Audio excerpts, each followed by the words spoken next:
So how would you describe the U.S. electric grid today?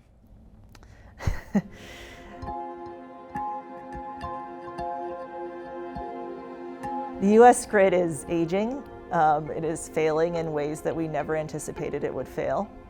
It's being threatened by climate change. So wildfires, hurricanes, tornadoes, winter storms, pretty much every year we have a horror story where people die and there's billions of dollars of destruction.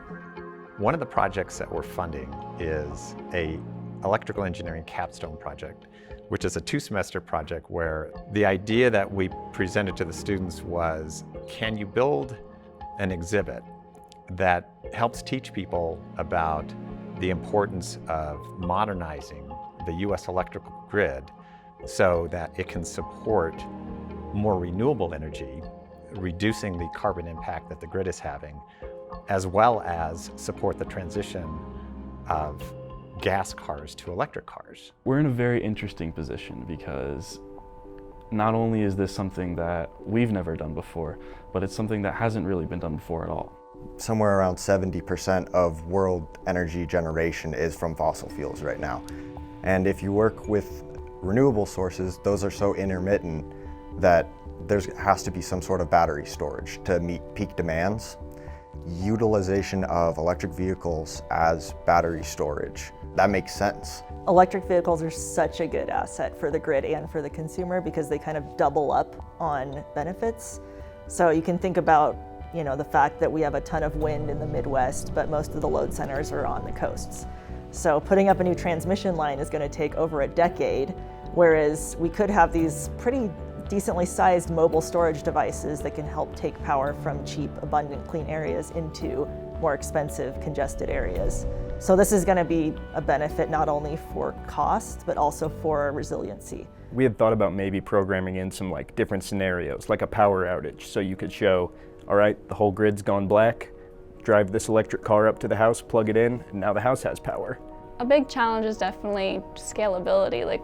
It's one thing if it's a model, but then doing it for an entire city that already has an infrastructure in place, instead of building it from the ground up, you do, in a way, have to deal with what you already are working with.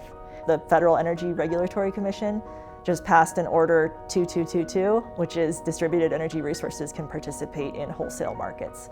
So this is going to unlock a huge change in the way that electricity markets are run. It's no longer large-scale power plants, huge aggregators. It's a bunch of small individual resources that can bid and buy and sell.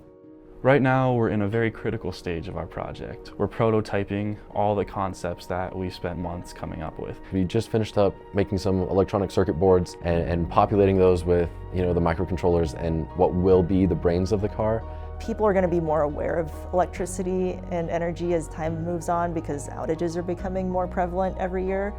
So I think people are naturally going to learn more about energy, whether they like it or not. We live somewhere where forest fires happen pretty often, and when the smoke comes rolling in and you can smell it, it's like, okay, climate change is here. It's not some far off thing that's happening. It's December 2nd right now and it was 72 degrees in Boulder. It's just something that I've kind of accepted as the biggest problem of our generation. None of the other problems really matter if we can't fix this one. Climate change is pretty evil, and this grid solution would get rid of a lot of that.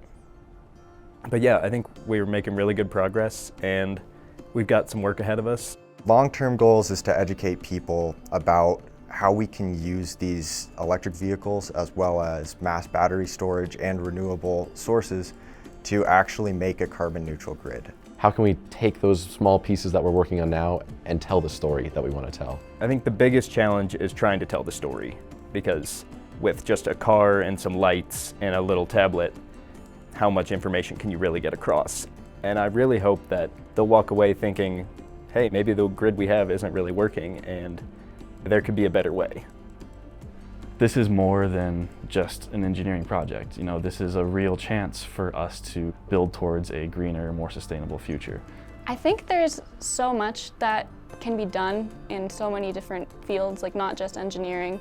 I think what Mission Zero is trying to do at CU is really important because, it's gonna make waves that'll go out and cause more people to think about climate change. I don't think that a lot of students need a lot of push to work on climate change projects. They want to find a way that they can take their strengths and help out with these major global problems. It's making me think less in terms of, oh, there's nothing I can do, let's just sit back and watch it happen, and more so like, there's solutions, let's try and figure out what they are. Maybe there's something in my career that I can do. I think Mission Zero is great. Obviously, I'm a professor, so I love helping students and seeing their careers take off and seeing them grow as engineers. But the education piece is key because you need to get people in the pipeline that are going to start thinking about these next big ideas. And that branches out and spreads into something even bigger than what you're able to do as an individual.